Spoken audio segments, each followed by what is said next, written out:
বলো তোমরা সবাই কেমন? তোমাদের কোন বিষয় জানো? ক্লাস 11, তাই তো? আজকে আমরা কি করব?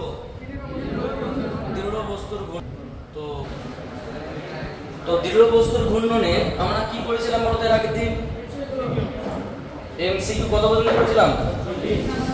এমসিকিউ 40। তাহলে আজকে কত থেকে স্টার্ট হবে? 41, তাই তো? 41 বলতে এটা, তাই তো? এই কোশ্চেনটা। সো 41 নম্বর কোশ্চেনটা আমরা নিয়ে আসি।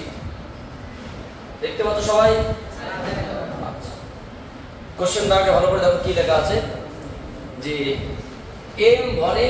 এম ভর এবং আর ব্যাসার্ধ বিশিষ্ট চারটি গোলক এ বাহু বিশিষ্ট একটি বর্গক্ষেত্রে চারটি কৌণিক বিন্দুতে এমন করে স্থাপন করা হলো যাতে গোলকগুলির প্রতিটির কেন্দ্র বর্গক্ষেত্রের কৌণিক বিন্দুতে অবস্থান করে। এক্ষেত্রে বর্গক্ষেত্রের যে কোনো একটি বাহুর সাপেক্ষে সমস্যাটি জড়তা ভ্রামক হলো। মানে আগের কোশ্চেনটার সঙ্গে এই কোশ্চেনটার পুরোপুরি মিল আছে। আগের কোশ্চেনটা ছিল এম ভরের চারটি বাহু মানে কণা কি যেগুলো বিন্দু কণা ছিল, এখানে গোলক বলেছে বিন্দু কণা আছে। মানে আগের বিষয়টা এবং এই বিষয়টা সেম। আগের বিষয়টা কি ছিল? আমরা সবটাই কি কল্পনা করেছিলাম? বিন্দু হিসেবে। আর এখানে কি কল্পনা করেছে? গোলক। তো চলো আমরা একটু দেখি কোশ্চেনটা যেটা বলছে, একটু দেখি কি বলছে। তো প্রথমত আমরা এখানে একটা অ্যাক্সিস কল্পনা করলাম। এটা একটা অ্যাক্সিস কল্পনা করলাম। কত নম্বর কোশ্চেন? 41। এই অ্যাক্সিসের উপর আমরা একটা বর্গক্ষেত্র কল্পনা করলাম। কি কল্পনা করলাম? বর্গক্ষেত্র।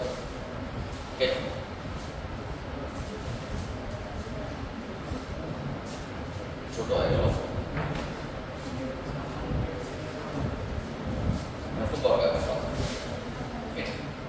ঠিক আছে? যেখানে অনেকগুলো কি আছে বলতো? গোলক আছে। এখানে একটা গোলক আছে, এখানে একটা গোলক আছে। বর্গক্ষেত্রের চারটি বিন্দুকে কেন্দ্র করে চারটি গোলক আছে। এই চারটি গোলক আছে। আর কি বলেছে বলতো? প্রত্যেকটা গোলকের ভর কত? প্রত্যেকটা গোলকের ভর m। বর্গক্ষেত্রের প্রত্যেকটা বাহুর দৈর্ঘ্য কত? প্রত্যেকটা না, গোলকের ব্যাসার্ধ দিয়েছে r। গোলকের ব্যাসার্ধ কত দিয়েছে? আর এই মানটা দিয়েছে r। আর প্রত্যেকটা বাহুর দৈর্ঘ্য দিয়েছে a। ঠিক আছে? এটা কিভাবে ঘুরছে? এই ঘূর্ণাঙ্ক, এটার নাম কি বলতে? Axis of rotation. Axis of rotation বা ঘূর্ণাঙ্ক। এটা যদি আমরা এবি ঘূর্ণাঙ্ক বলি, তাহলে এবি ঘূর্ণাঙ্কের সাপেক্ষে একটা এম ভর এবং আর ব্যাসার্ধ বিশিষ্ট ছোট্ট চারটি গোলককে এই বাহু বিশিষ্ট একটি বর্গক্ষেত্রে চারটি কৌণিক বিন্দুতে স্থাপন করা হলো। হ্যাঁ, প্রতিটির কেন্দ্র, প্রত্যেকটা গোলকের কেন্দ্র, যে প্রত্যেকের গোলকের কেন্দ্র বর্গক্ষেত্রে কি কৌণিক বিন্দুতে অবস্থান করে, বর্গক্ষেত্রে কৌণিক বিন্দুতে অবস্থান করছে। তবে কি বলছে? এই ক্ষেত্রে বর্গক্ষেত্রে যে কোনো একটি বাহুর সাপেক্ষে, এই বাহুটার সাপেক্ষে, বর্গক্ষেত্রে যে কোনো একটা বাহু কোনটা? এটা।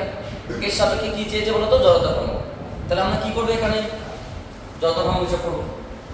সো জড়তা ভ্রামক কত হবে আমরা এখন দেখানোর চেষ্টা করছি।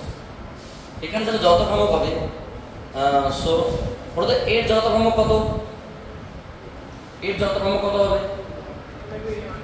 এটাকে আমরা এটাকে যদি I1 বলি, এটা I2 বলি, এটাকে I3 বলি, এটাকে I4 বলি। প্রত্যেকের নিজস্ব নিজের একটা কি গোলক, তার প্রত্যেকের জড়তা ভ্রামক কি হবে? এখানে মোট জড়তা ভ্রামক যদি আমরা I বলি, I ইকুয়ালস টু কি? I1 plus I2 plus I3 plus I4। বলতো এর জড়তা ভ্রামক কত? 2/5 m r স্কয়ার। এখানে আর বলতে কত? m r স্কয়ার প্লাস এর ক্ষেত্রে কত হবে? 2/5 m r স্কয়ার তো হবেই, প্লাস m r স্কয়ার। কেন বলো তো? এ তো এই একের সাথে চারকে ঘুরছে, এর নিজস্ব জড়তা ভ্রামক কত? গোলক মানে এটা, কিন্তু এ ঘুরছে কোন সাপেক্ষে? এর সাপেক্ষে। প্লাস I2 সমান কত হবে? I3 সমান কি হবে? 2/5 m r square plus m r square. কেন? এই নিজস্ব ভ্রামক কত? নিজস্ব ভ্রামক 2/5 m r স্কয়ার গোলক। আবার সে কোন অক্ষের সাথে লিখে করছে? এবি ঘূর্ণাঙ্কের সাপেক্ষে। তাহলে এবি সাপেক্ষে কত হবে? ভর ইনটু দূরত্ব। দূরত্ব কত? সরি, এখানে m r স্কয়ার না, এটা a সরি বলবো না, এগুলো কি হবে বলো তো a হবে। কেন? ঘূর্ণাঙ্ক থেকে দূরত্ব কত? a স্কয়ার, ভর এবং ঘূর্ণাঙ্ক থেকে দূরত্বের বর্গ, বোঝা গেল? প্লাস আর কি আছে? এটা শুধুমাত্র 2/5 m r স্কয়ার হবে। আচ্ছা একটু ক্যালকুলেশন করতে কত আসে? 2/5 m r স্কয়ার কটা আছে? চারটে আছে, তাহলে 4 * 2/5 m r square plus m square কটা আছে? So 2m square. এটাকে সাজিয়ে লিখলে যেটা দাঁড়ালো সেটা কি হবে বলতো? উপরের দিকে একটু তোলা যায় এরকম করে, তাহলে কত হবে এটা? 8/5 m r square plus 2m square. এরকম কোন অপশন আছে কি? কত নম্বর অপশন আছে? ও এখানে তো দেওয়াই আছে, তাহলে option number B is the correct answer. ঠিক আছে, বোঝা গেল? সেটা তোমরা তুলে নাও, তারপরে আমরা পরবর্তী কোশ্চেনে আসছি। এরপরে কোনটা করব? 42, তাই তো? সো 42টা একটু দেখো কি বলছে। 42 অবশ্যই হিন্ট দেওয়া আছে একটু, তো যাই থাকুক না কেন আমরা কিন্তু দেখছি কি বলছে এখানে। 42 তে কি বলছে?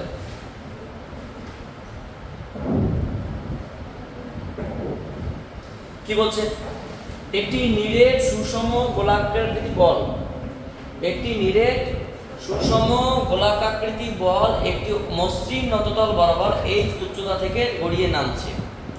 নততলের নিম্ন প্রান্তে পৌঁছে এই বলটি v গতিবেগ লাভ করে।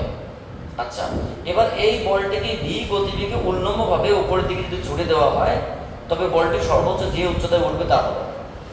কিছুই না, জাস্ট একটু তোমাদের 2-3টে ইনফরমেশন রাখতে হবে। এটা হয়ে গেছে, এটাকে আমি পরবর্তী বিষয়ে দেখানোর চেষ্টা করছি। কোশ্চেন নাম্বার 40 কি আছে বলুন তো? এখানে কি আছে? একটা নততল আছে, নততল আছে এটা। ঠিক আছে, একটি নিরেট সুষম গোলাকৃতি বল, মানে গোলাকৃতি বল নিরেট, এটা একটা বল পুরোপুরি ধাতব পদার্থ দ্বারা। তাহলে এই পদার্থে তোমার হচ্ছে কি ব্যাসার্ধ কত? ব্যাসার্ধ কি বলা আছে? ব্যাসার্ধ বলা নেই, ব্যাসার্ধ আমরা এই ধরে দিচ্ছি। ঠিক আছে, একটি নিরেট সুষম গোলাকৃতি বল একটি মসৃণ তলে। আচ্ছা, মসৃণ তল মানে কি বলতো? মসৃণ তল কথার অর্থ কি? মসৃণ তল কথার অর্থ ঘর্ষণ গুণাঙ্ক কত? 0, মানে এখানে ঘর্ষণ বল কাজ করবে না। মসৃণ তল বরাবর h উচ্চতা বিশিষ্ট, এর উচ্চতা কত? h উচ্চতা বিশিষ্ট থেকে গড়িয়ে নামছে, একটি নততল থেকে গড়িয়ে নামছে। তাহলে কিভাবে নামছে?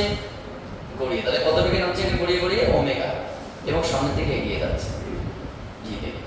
তাহলে যখন সেই বলটি কোনো একটা মোমেন্টে এই জায়গায় পৌঁছায়, এই জায়গায় পৌঁছায়, তখন বলটি কি বলতো কি থাকবে? একটা বেগ থাকবে, সেই বেগটা বলছে কি।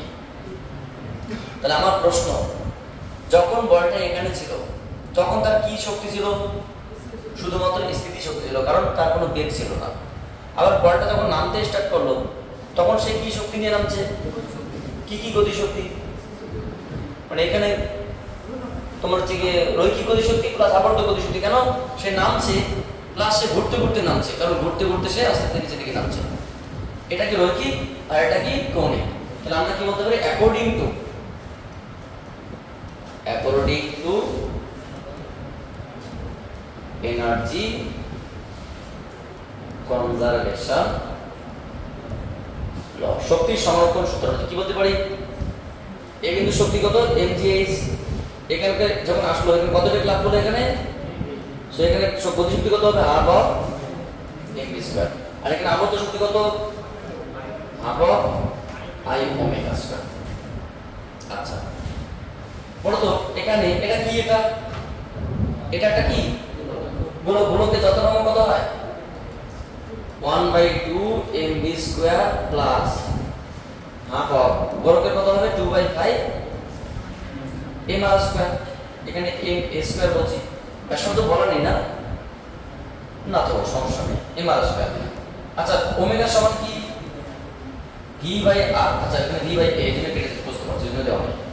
তাহলে কি পড়ে থাকবে বলতো, half of M B square plus 1/5 M B square, কারণ এ স্কয়ার স্কয়ার কেটে যাবে। তাহলে এটা কত আসলে বলতো, এটা 7/10 এম বি স্কয়ার। তাহলে এম জি এইচ সমান সমান 7/10 এম বি স্কয়ার। তাহলে একটা কাজ করা যায় এখান থেকে, এম এম যদি আমরা কেটে দিই, বলুন তো স্যার ভি স্কয়ার সমান সমান কত, 10/7 জিএস। বোঝা গেল?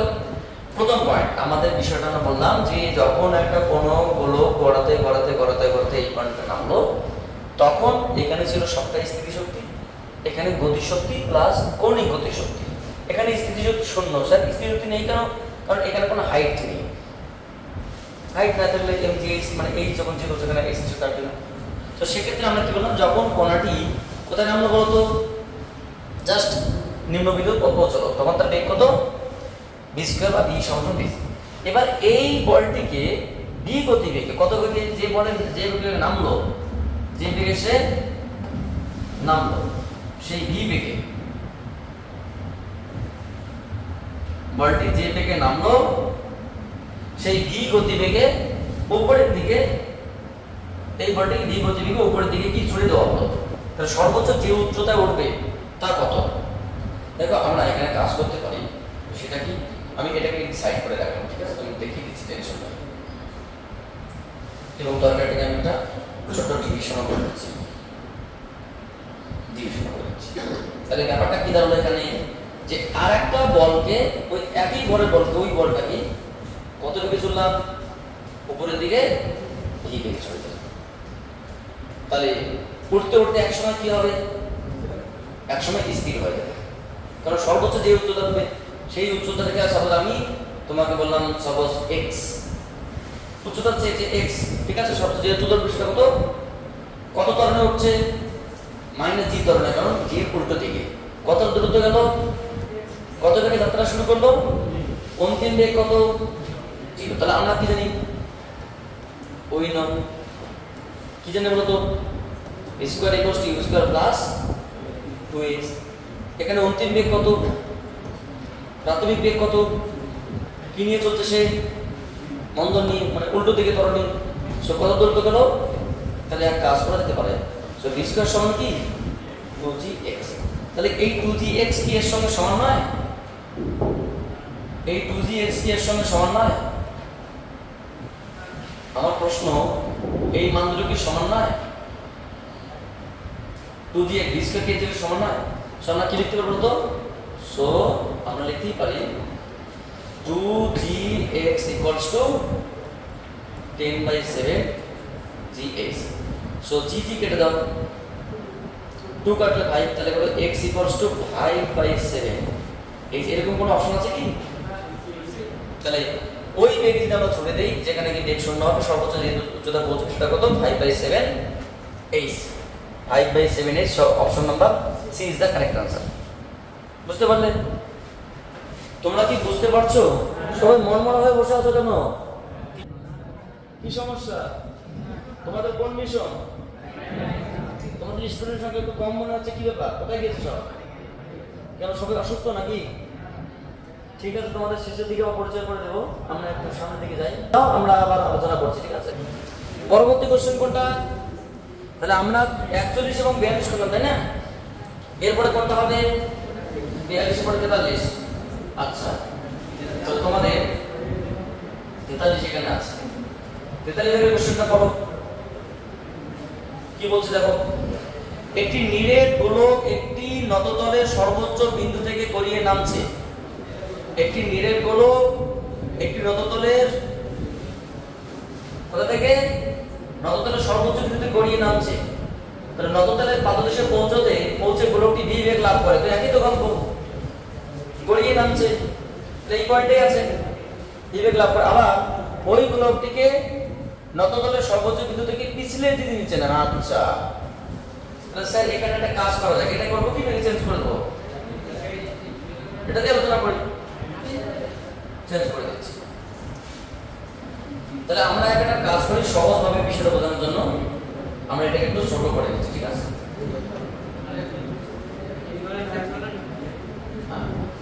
সো এখানে আমরা কি করলাম যে দুটো আমরা নততল নিলাম, এখানে একটা, এখানে একটা, ঠিক আছে? একটা গোলক এখান থেকে নামছে, এখানে এসে পৌঁছলো,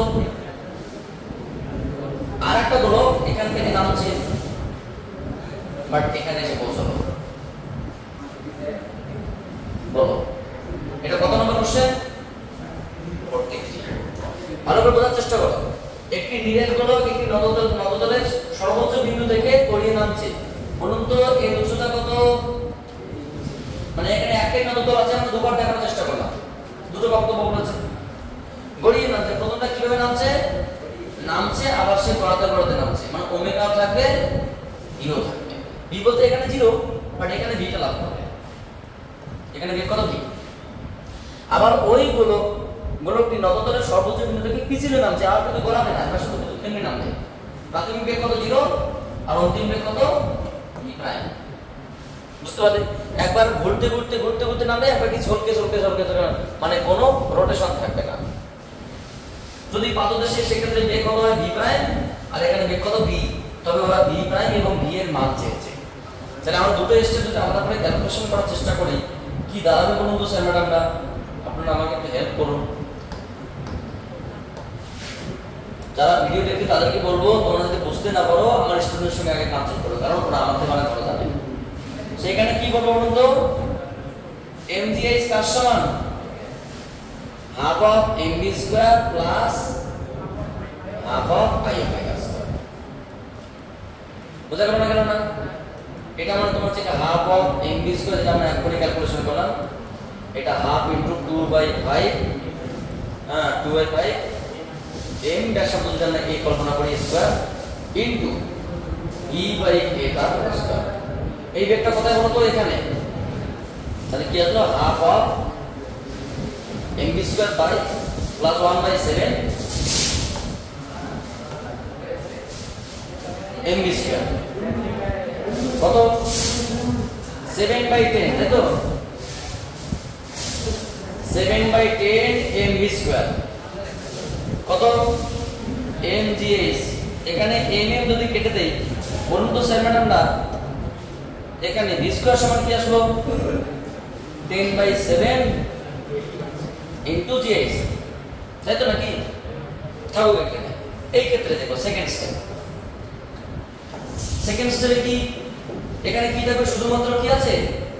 রৈখিক গতি আছে, কারণ এখানে কোনো আবর্ত গতি নেই। এখানে ওমেগার মান কত? ওমেগার মান 0, কারণ ঘূর্ণন শুধু চলকে যাচ্ছে। এটা কার সমান? সেই mgh এর সমান। তাহলে এখানে v টা ভি প্রাইম, এখানে বেগ কত? V prime. সো এখানে v square V prime square সমান কত? 2gh। সো আমরা এটার নাম ইকুয়েশন দিলাম 1, এই যে ইকুয়েশন দিলাম। ওরা কি চেয়েছে? ওরা v প্রাইম বাই v চেয়েছে, তাহলে সো 2 ডিভাইডেড বাই 1 করে পাই। বুঝতে পারছো কি? So v prime by v তার একবার বড় square. So 2gh by 10/7 gh। তো gh কেটে দাও, তাহলে কত? 14/10 মানে 7/5। তাহলে v প্রাইম বাই v কত বলুন তো? √7/5। অপশন আছে কি? Option number C is the correct answer. So টোকে নাও সুন্দর করে, আমরা পরবর্তী কোশ্চেনে আসি। কিচ্ছু নেই ওখানে, ছল মানে ঘূর্ণন প্লাস মানে দৌড়ানোটা ছিল, এখানে দৌড়ে আসছে, কোনো ঘূর্ণন নেই। বলেন বন্ধু বান্ধবীরা সব কেমন আছেন? ঠিক আছে, আমরা আগে কোশ্চেনটা একটু পড়ে নিয়ে কি বলতে দেখো। কি বলছে কোশ্চেন? এখানে 44 নম্বর কোশ্চেন বলেছে যে m ভরের এবং r ব্যাসার্ধে একটি পাতলা বৃত্তাকার চাকতি, বৃত্তাকার রিং, সরি চাকতি না, রিং, সার্কুলার রিং, m ভরের এবং r ব্যাসার্ধের একটি পাতলা বৃত্তাকার রিং ওমেগা স্থির কৌণিক বেগে তার অক্ষের সাপেক্ষে ঘূর্ণায়মান। মানে ব্যাপারটা একটা রিং, ধরুন আমার এখানে একটা রিং আছে আর আমি এভাবে ঘোরাচ্ছি, ঠিক আছে? তো রিংটা ঘুরছে, স্থিরভাবে ঘুরছে। এবার রিংটির কোনো ব্যাসের দুই প্রান্তে, ধরুন রিংটির ব্যাস এখানে দুই প্রান্তে, এখানে এবং এখানে দুই প্রান্তে ক্যাপিটাল এম ভরের দুটি বস্তুকে খুব সাবধানে যুক্ত করা হলো। ক্যাপিটাল এম ভরের দুটি বস্তুকে আস্তে করে রেখে দেওয়া হলো, ঘুরছে কিন্তু ঘুরন্ত অবস্থা দুটোকে রেখে দেওয়া হলো, ভরের রেখে দেওয়া হলো। তাহলে রিংটির একক কৌণিক বেগ কত হবে? মানে আগে তো ঘুরছিল, এখন আবার দুটোকে আস্তে করে চাপানো হলো। তাহলে আগে যদি ওমেগা থাকে, তাহলে এখন যদি ওমেগা প্রাইম হয়, তাহলে ওমেগা প্রাইমের মান কত? মানে যা মনে হয় কোশ্চেন দিয়ে দিচ্ছে, আপনারা পারেন না পারেন না, কিছু নেই। এর থেকে সহজ কোশ্চেন ফিজিক্সে কোথাও নেই। কোশ্চেনটাকে একটু আমরা ছোট করে দিচ্ছি, কারণ আমাদের এই জায়গাটা খুব বড় করে দিচ্ছে। তাহলে স্যার কি দাঁড়ালো? আমরা একটু দুটোকে পিক্সেলাইজ করার চেষ্টা করি, তাহলে এই বিষয়টা বুঝতে সুবিধা হবে। এরকম একটা রিং আছে, ঠিক আছে? এরকম একটা রিং আছে, এরকম একটা রিং আছে। অ্যাকচুয়ালি রিং একটাই আছে, দুটো গ্রুপ দেখালাম। তো প্রথমে আমরা কি দেখলাম? এখানে ধরে নাও এটা একটা ঘূর্ণন অক্ষ, কালার চেঞ্জ করে, এটা একটা ঘূর্ণন অক্ষ, বা এটা একটা ঘূর্ণন অক্ষ। বুঝতে পারছো না? ঘূর্ণন অক্ষ। এবার সবথেকে ইন্টারেস্টিং পয়েন্ট, যখন সেই রিংটির ব্যাসার্ধ কত, ধরে না সাপোজ ব্যাসার্ধ বলা আছে কি? ব্যাসার্ধ বলা আছে, তাহলে রিংটির ব্যাসার্ধ যখন তোমার হচ্ছে কত, এবং রিংটির যা ভর ছিল s1 এর মোট রিংটির ভর, সেক্ষেত্রে সে ঘুরছে ওমেগা কৌণিক বেগে। কত বেগে? আমাকে কি বলতে পারো যে এই ঘূর্ণাঙ্কের সাপেক্ষে রিং এর জড়তা ভ্রামক কত হবে? রিং এর জড়তা ভ্রামক কি হয়? রিং এর জড়তা ভ্রামক m² হয়। m²/2 কেন হবে? ব্যাস বরাবর m²/2 হয়, তাই তো নাকি? m² কি হবে? m² m capital R²। Ring এর নিজস্ব অক্ষের সাপেক্ষে যত ভ্রামক কত হয়? m²। এবার বলেছে এখানে একটা ভর চাপানো হলো, এখানে একটা ভর চাপানো হলো, এর ভর কত? ক্যাপিটাল M, এর ভর capital M।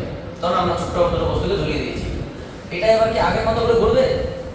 Obviously not, omega prime বেগে ঘুরবে। তাহলে এর যে এটা হবে সেটা কি? I prime. I প্রাইম কি হবে? I প্রাইমটা তোমার কি ছিল? আগে ছিল a, আচ্ছা, m + 2m ইনটু r²। জড়তা ভ্রামক। এবার একটা বিষয়, কারণ জড়তা ভ্রামকটা চেঞ্জ হয়ে গেল, আগের ভরটা ছিল নিজস্ব ভর m, এখন তার সঙ্গে আরো কিছু ভর চাপলো এবং পুরোটা ঘুরছে, ব্যাসার্ধ দুটোই আছে। তো সেক্ষেত্রে কি হবে? m + 2m into r²। আচ্ছা, হ্যাঁ ক্যাপিটাল আর, ওটা প্রিন্টিং মিস্টেক করছে বারবার, ওটা ক্যাপিটাল আরই হবে।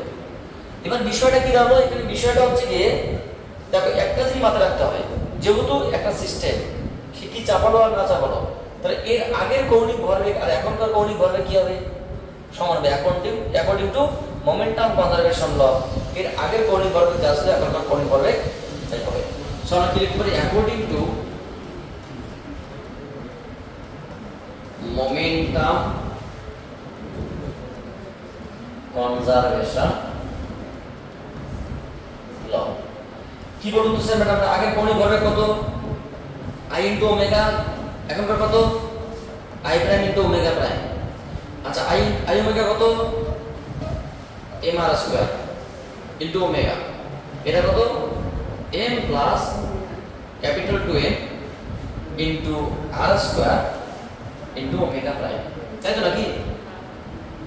তাহলে এখানে r² আমরা তুলে দিলাম, তুলে দিলে আমরা কি পাবো? তাহলে আমরা যে জিনিসটা পাবো, আমরা যদি r² তুলে দিই, তাহলে যে জিনিসটা এখান থেকে পাবো সেটা হচ্ছে গিয়ে ওমেগা প্রাইম সমান কি? m omega by m + 2m। এরকম কি অপশন আছে কি?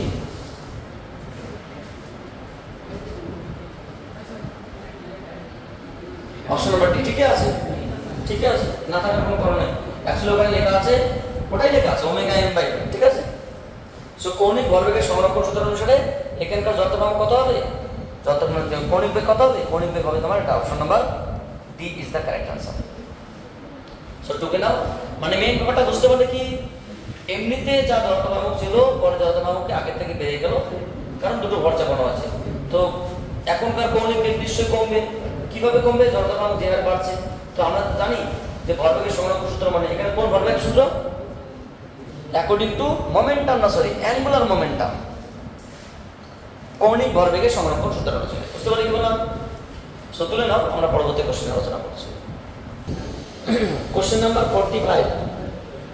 কোশ্চেন নাম্বার 45টা পড়ো কি বলছে। বলছে স্মল এম ভর এবং আর ব্যাসার্ধের একটি সুষম ফাঁপা চোঙের চারিদিকে জড়ানো ভরহীন সুতোর সাহায্যে এম ভরের একটি বস্তু ঝুলছে। সুতোটি যদি চোঙের উপর দিয়ে পিছলে না যায় তাহলে বস্তুটি ছেড়ে ছাড়ার পর কত ত্বরণে পড়বে। মানে অসাধারণ সুন্দর কোশ্চেন এটা। একটা সূত্র আছে, তোমার জানা আছে কি জানি না, হয়তো জানা নেই। সেটা কি বলতো, একটা চোঙ আছে, কি চোঙ আছে বলতো, একটা ভাপা চোঙ আছে। ভাপা না ডিরেক্ট ভাপা চোঙ, এখানে একটা ভাপা চোঙ নিলাম, এরকম একটা, এরকম হচ্ছে না, তাহলে আরো চিত্র কি হবে, আমাদের চিত্র আনতে হবে।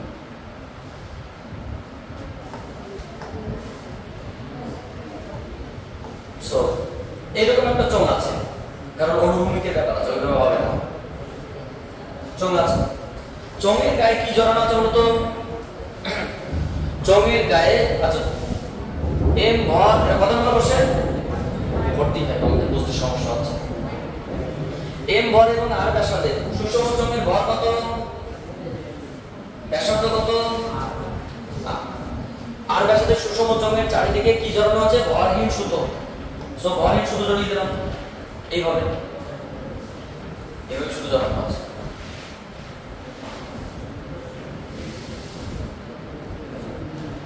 এখানে কোনো একটা বস্তু কি জড়ানো আছে, কতবার বস্তু জড়ানো আছে, এম ভর এবং আর ব্যাসার্ধের একটু সুষম ভাপা চোঙের চারিদিকে জড়ানো ভরহীন সুতোর সাহায্যে এম ভরের একটি বস্তুকে, মানে চোঙের ভর এম আবার এম ভরের বস্তুকে ঝোলানো হচ্ছে। সুতোটি যদি চোঙের গায়ে উপর পিছলে না যায়, মানে এমনি পিছলে না থাকে, তবে সুতোটি উপর দিয়ে বস্তুটি ছেড়ে দেওয়ার পরে কত ত্বরণে নামবে। যাক, একটা বিষয়, এখানে একটা সমীকরণ আছে, আমরা জানি কোন একটা বস্তু ত্বরণের সমীকরণ a সমান সমান g by 1 plus i by mr square. ত্বরণ যদি এটা নততলের ক্ষেত্রে আমরা দেখতে পাই, নততলের ক্ষেত্রে কি হবে, নততলের ক্ষেত্রে ত্বরণের সমীকরণ হয় a ইকুয়ালস টু তোমার যে g sin theta 1 plus i by mr square. ব্যাপারটা হচ্ছে কি, যখন কোনো বস্তু অনুভূমিক তলে এরকম ভাবে নামছে, ঘুরতে ঘুরতে চৌটা ঘুরতে ঘুরতে নামছে, তো সেক্ষেত্রে তোমার ত্বরণ কত হবে, বস্তুর নামার সময় ত্বরণ হবে তোমার এটা। আর যখন তোমার নততল বরাবর নামবে তোমার সমীকরণ কি হবে, জাস্ট জি সাইন দিতে হবে। দেখছি আমরা ওটাকে প্রমাণ করছি, তাহলে ওখানে আমরা মান বসলে এটাও পেয়ে যাবো। এরপরে একটা অঙ্ক আছে সমাপতন, এরকম এই কোনো একটা অঙ্ক আছে, দেখাচ্ছ ওটা আমরা করে দিচ্ছি, এই সমীকরণটা আমরা করে দেবো, টেনশন নেই। আর ওটা বস্তুটা এটা হয়ে যাবে। তাহলে এটা যদি হয় তাহলে বলুন তো এখানে ত্বরণ কত হবে, 1 প্লাস i। বলো তো চোঙের যন্ত্রণা বরাবর কত, ভাপা চোঙের যন্ত্রণা কত, mr square. So mr square by mr square কেটে দাও, ব্যাসার্ধ আর হয়, এখানে আর জায়গায় ক্যাপিটাল আর বসাতে হতো, আমরা শুধুমাত্র নোটেশনগুলো ভুলে যাচ্ছি। সো কি হবে বলো তো, g by 1 plus 1 that means g by 2। Option কি আছে, মাথা রাখবে যে কোনো একটা চোঙের গায়ে বস্তুকে জড়িয়ে রাখলে বস্তুকে যখন ছেড়ে দেওয়া হবে যত ধরনের নামবে সে ঘুরতে ঘুরতে, সেই ধরনের সমীকরণ আপাতত a সমান সমান g by 1 plus i by mr square. আমরা এই সমীকরণটা প্রমাণ করব, সেখান থেকে স্পেশাল কেস থেকে এমনিতে আমরা পেয়ে যাবো। একটু ওয়েট করো, আমরা ওই সমীকরণটা প্রমাণ করে এমনি পেয়ে যাবে। সমীকরণটা কোনো একটা অঙ্কে আছে। সো সো লিখে নাও, পরবর্তী কোশ্চেনে আমরা আসছি। পরবর্তী কোশ্চেন কোনটা? কোশ্চেনটা আগে করো, কি বলেছে কোশ্চেনটা? যেটা বলেছে এই যে 46 নম্বর কোশ্চেন, দুটি বৃত্তাকার চাকতির ভর ও ব্যাসার্ধের অনুপাত যথাক্রমে 1:2 এবং 2:1। দুটি কি বৃত্তাকার চাকতি, two circular disc, the ratio between radius and mass, ব্যাসার্ধের অনুপাত কত? 1:2, ভরের অনুপাত কত? 2:1। এক্ষেত্রে ব্যাসের সাপেক্ষে, আচ্ছা আমাকে এমনি বলতো, বৃত্তাকার চাকতির ব্যাসের সাপেক্ষে যথাক্রমিক সমীকরণ কি? বৃত্তাকার চাকতির কেন্দ্রগামী নয়, ব্যাসের সাপেক্ষে যথাক্রমিক কি হয়?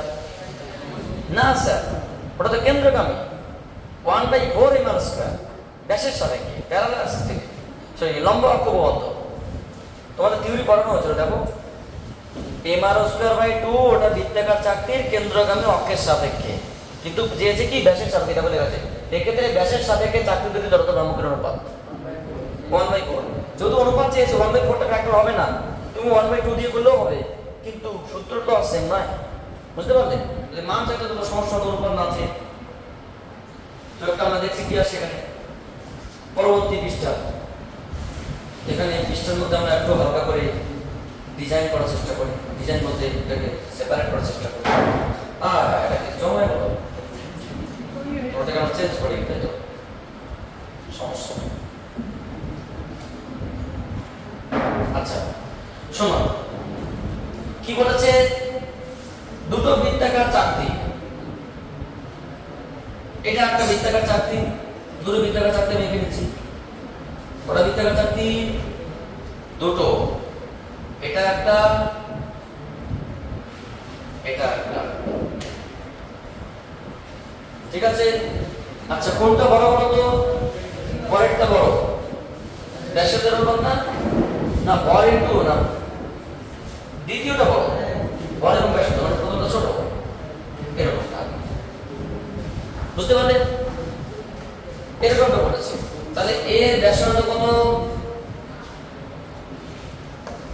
এর ব্যাসার্ধ কত? আরে মুশকিল, এর ব্যাসার্ধ তোমার, যদি আমি r1 বলি আর এর ব্যাসার্ধ আমি r2 বলি, এর ভর m1 বলি, এর ভর m2 বলি, তাহলে বলুন তো স্যার ম্যাডাম এটা কত নম্বর কোশ্চেন ছিল, তাই তো? বলুন তো r1/r2 কত দেওয়া আছে? r1/r2 দেওয়া আছে ব্যাসার্ধের অনুপাত 2:1, তাই তো নাকি? আমরা উল্টোটা করেছি, প্রথমটা এটা r1 হবে, তো সমস্যা নেই, এটাকে তুমি r1 লিখে নাও, এটা r2 লিখে নাও, এটাকে তুমি m1 লিখে নাও, এটা m2 লিখে নাও, তাহলে হয়ে গেল। তো ওটা কোনো ফ্যাক্টর না, তাহলে কি r1/r2 এর মান কত? 2:1, এবং আর কি দিয়েছে? m1/m2 এর মান কত? 1:2, ভরের অনুপাত। অ্যাকচুয়ালি ব্যাপারটা কি দেখো, তোমাকে খুব সিম্পল ভাবে বলে দিচ্ছি। আমাদের পুরনো দিনের 5 টাকার কয়েন দেখেছো, মোটা সোটাগুলো, আর বর্তমানে চিকনে 1 টাকাগুলো আছে, ছোট্ট একটু বড় সড়ো কিন্তু পাতলা। তো অনেকটা 5 টাকার কয়েন আর 1 টাকার কয়েন পাতলা কিন্তু বড়, মোটা কিন্তু ছোট, ঠিক এখানে তাই এটা পাতলা মানে এর ভর কম, দেখো এর মান বাই m2 1:2, এটা পাতলা কিন্তু বড়, এটা মোটা কিন্তু ছোট, ঠিক এরকম দুটো চাকতি। কথা বোঝা গেল না? গেল না? তাহলে এই দুটো চাকতি কিসের সাপেক্ষে চেয়েছে? কিসের সাপেক্ষে চেয়েছে? যতটুকু ব্যাসের সাপেক্ষে, এটাই 400 সবথেকে গুরুত্বপূর্ণ পয়েন্ট। তাহলে এটা যদি একটা ব্যাস কল্পনা করা হয়, ব্যাস কল্পনা করা হয়, এদিকে ব্যাস কল্পনা করা হয়, তাহলে ব্যাসের সাপেক্ষে বলুন তো স্যার ম্যাডাম এই যতটুকু কত হবে? I1 = 1/4 m1 r1², এর কত? I2 = 1/4 m2 r2²। তাহলে ওরা কি চেয়েছে? যত ভাগ অনুপাত চেয়েছে, so I1/I2 1/4 m1 r1², 1/4 m2 r2²। So m1/m2 r1/r2 the বলুন তো m1 বাই m2 কত দেওয়া আছে? Half. R r1 by r2 কত দেওয়া আছে? তাহলে এটা কত? 1 করে 4 বাই 2 লিখতে পারি, 4 দিয়ে 1 লিখতে পারি। তাহলে এটা কত? 2 বাই 1। 2:1 आंसर দেখি। 2:1 आंसर আছে? Option number B is the correct answer. বুঝতে পারলে? দেখো এখানে তুমি হাফ হাফ mr স্কয়ার দিয়ে করলেও হবে অঙ্কটা, কিন্তু সূত্র কিন্তু হাফ হাফ mr স্কয়ার না, ব্যাস হিসাব কি বলেছে মানে 1/4 mr স্কয়ার এটাই প্রত্যক্ষ সূত্র। ওকে না? আমরা পরের প্রশ্নটা দেখছি। আমি তোমাদের এই যে কত নম্বর কোশ্চেন করলাম? 46 নম্বর কোশ্চেন। এখানে মোট কোশ্চেন আছে কটা? 53টা কোশ্চেন, তো 53। তো আমরা আগামী দিন লাস্ট একটা ভিডিওতে এই বার্তাটাকে শেষ করব তোমাদের। তো তোমাদের সঙ্গে একটু পরিচয় করে দিচ্ছি, যদি কিছু বলার থাকে তোমরা আমার ভিডিও বার্তা এসে বলে দাও। তো যারা ভিডিও দেখছো তাদেরকে বলবো তোমরা কন্টিনিউ দেখতে থাকো, আমি এরকমভাবে পরবর্তী ভিডিওগুলো দিতে থাকবো। তোমরা কি সবাই ভালো আছো? এই কতগুলো স্টুডেন্ট সংখ্যা একটু কমে গেছে। তোমাদের বাড়ি তো বিভিন্ন জায়গায় না? তোমরা কি আমার ক্লাস বুঝতে পারো? বুঝতে পারো না মনে হয়। বুঝতে পারলে তো তোমরা এরকম কথা। মেয়েরা কি মন খারাপ কেন? মেয়েদের মনে হয় কোনো একটা ব্যবস্থা করতে হবে, কারণ ওদের মন খারাপ বেশি। তো বলেন স্যার, আপনি কিছু বলবেন কি ভিডিও বার্তা হিসেবে? ঠিক আছে, থ্যাংক ইউ যারা ওয়াচিং, মানে ভিডিও দেখতে, thank you for watching video.